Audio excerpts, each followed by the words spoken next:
Now, James has been showing us how to practically love one another as a Christian community. Remember, Jesus says, "Love one another as I have loved you." So today, James is addressing two things.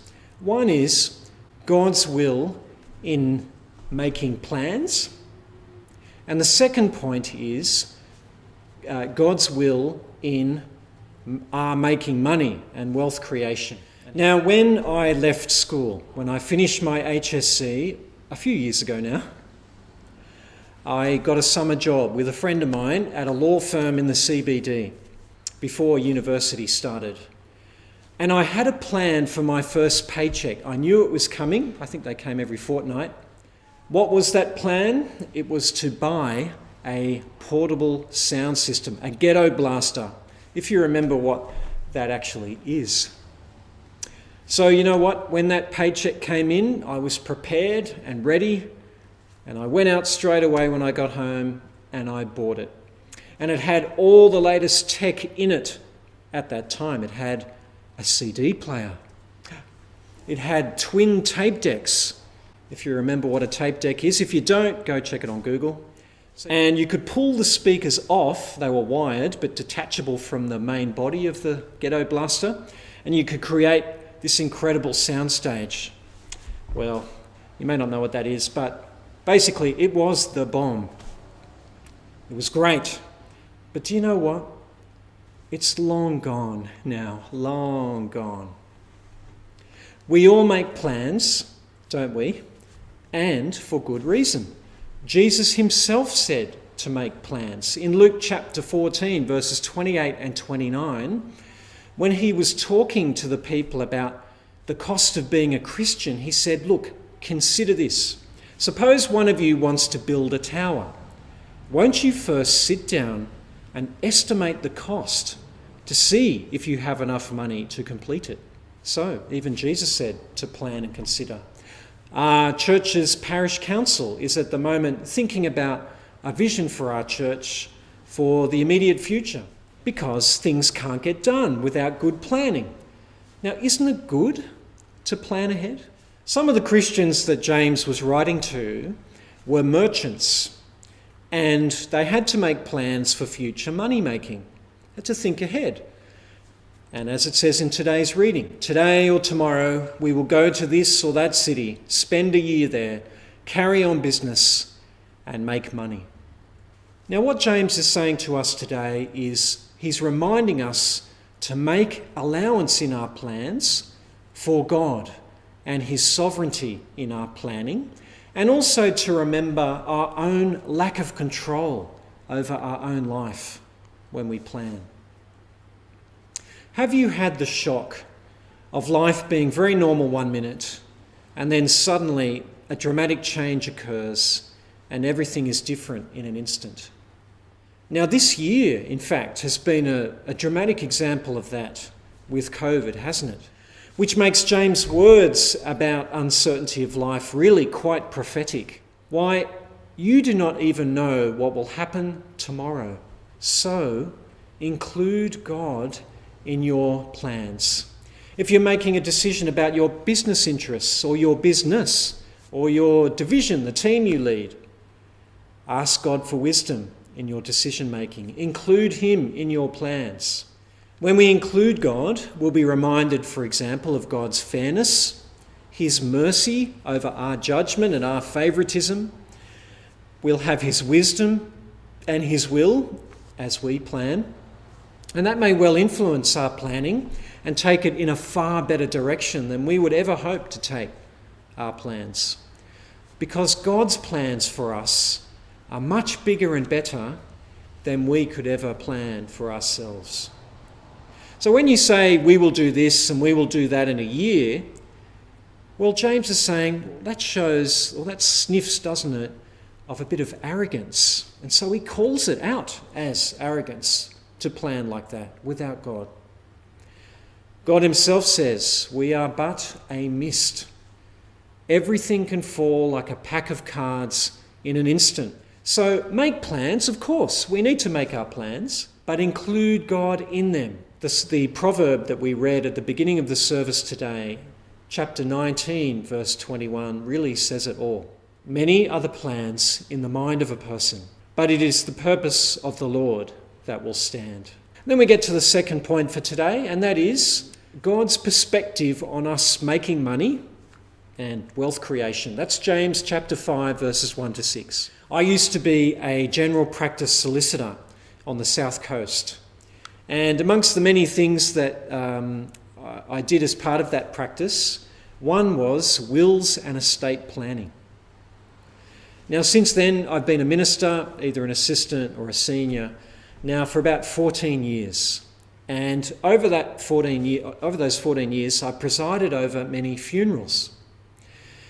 Now, although I crossed over from the law to the Lord, some things have not changed, and they're not different, including disputes over money when the patriarch or the matriarch dies in a family. Money issues can really destroy families at these times. In our first reading that Neil read out so well, Paul says to Timothy in 1 Timothy 6, Timothy, money is the root of all kinds of evil, he says. And it can produce that kind of behaviour that James is talking about here in James chapter 5 in verses 1 to 6. Now in 2020, in the last few months, you may have heard stories about the global giant Amazon. It's come into the news in the last few months for two reasons. The first reason is the profits for Amazon have doubled already in the last, I think it's 3.5 months. But Amazon's been in the news for another reason too, and that is the treatment of its workers. In fact, there have been allegations that Amazon has exploited its workers. There's been an article in an online magazine called The Verge that talks about workers being treated literally like robots. And there's a quote from the article, let me read it to you. On the warehouse floor, the automatically enforced pace of work, rather than the physical difficulty of the work itself, makes the job grueling. A worker on the West Coast spoke out about a new device that, literally, shines a spotlight on the item that he is supposed to pick, allowing Amazon to further accelerate the rate of work and get rid of what the worker described as micro rests, stolen in the moment it took to look for the next item on the shelf. Now, James says here in chapter 5 that judgment is coming for those rich oppressors who hoard their wealth and who have built their wealth on the backs of the poor treatment of others. And he's tackling here particularly the rich oppressors of the Christians that he's writing to. Now, why do people behave in this way around money, including Christians, of course? Greed is one reason. We get greedy and we want more. We get addicted to spending money on ourselves without getting into the habit of being generous towards others with what God has given us. So James scolds the people here who save their money just for themselves. And he says to them, your clothes are moth-ridden. Your riches have rotted. Now, isn't it true that the new clothes we really love, well, they lose their shine pretty quickly, don't they? Today's tech, if you like your tech and your ghetto blasters, are tomorrow's council garbage pickup, aren't they? James says to the rich oppressors, even your gold has corroded. Gold doesn't actually corrode. So that shows you the hoarding of these wealthy people and how bad it's become. How can we as Christians recognise when we are being greedy with our possessions and money? Well, it's always a good thing to re-examine how you use your money and your possessions. How much of my stuff do I share with people who need things? Do I tithe regularly? Ask God to do his work in your heart by the Holy Spirit to make you content with what you have as you generously share what you have too with others when there is need.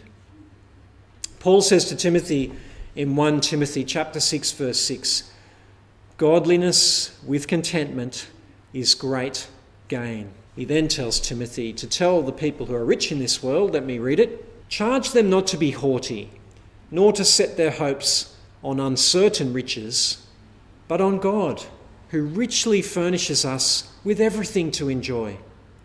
Command them to do good, to be rich in good deeds, and to be generous and willing to share.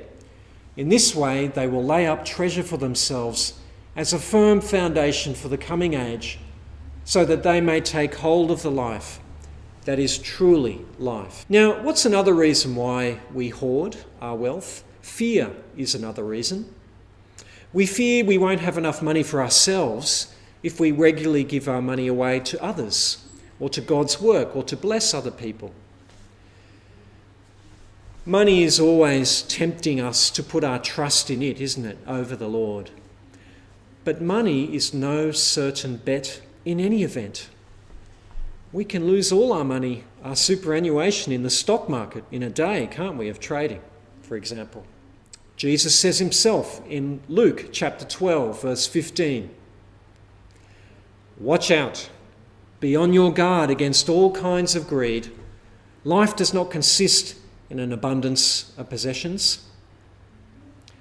Jesus warns us because, as James said, their corrosion will testify against you, the corrosion of our possessions, and they will eat your flesh like fire. Very strong words from James. Greed eats away at our very soul and corrodes it, doesn't it? So trust in God for your future. He will provide what you need. Do not worry about tomorrow, it says in Matthew chapter 6. Have a light hold on your possessions and your wealth, because it's God's wealth anyway. He gave it to you. And our view is always to be upon Jesus, isn't it, for how we use our possessions and money to bless other people. Because hoarding wealth for ourselves is always going to come at the cost of somebody else who misses out on the blessing of our generosity. James says, "The cries of those who are unjustly treated will reach the ears of the Lord." Now that should be cause for great alarm for us all. Because as well as providing for us, God wants us to be a blessing to others in need with the resources he's given us. So be generous to others, be loving towards one another, as God was towards you. It costs God everything to give us reconciliation with him. It cost him his only son. But he was glad to do that and make that sacrifice and be generous in order to bless us and be generous towards us.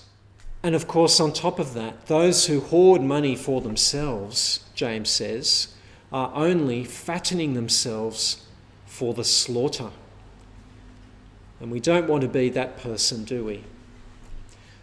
Even the small things can be a great start with being generous. Loaning out your car for someone who needs it for a while. If you've got a spare room, is there someone who might be in need, who might need to live there for a bit? Your giving, whether it's to church or charities, people who are less fortunate than yourself. If you're a landlord at the moment, how can you make your tenant welcome in your home? How can you make it pleasant for them as they rent your place? Can you use your money to be generous where there's obviously a need? Can you be ambitious for God as well as ambitious in your own life? We don't want our lives to testify to the world with our money that we are the most important thing in our world. We want to show, not just with our behaviour and actions, but with our resources and possessions too, that God is the most important thing in our lives. He's number one. And so we can use the things God's freely given us, like money and ambition, in his service. And let that be the aroma of Christ to those around us. Because we all know that at the end of our lives, we're not going to be saying, "Gee, I wish I'd worked harder and earned more money and got more possessions in my life." We're not going to do that, are we?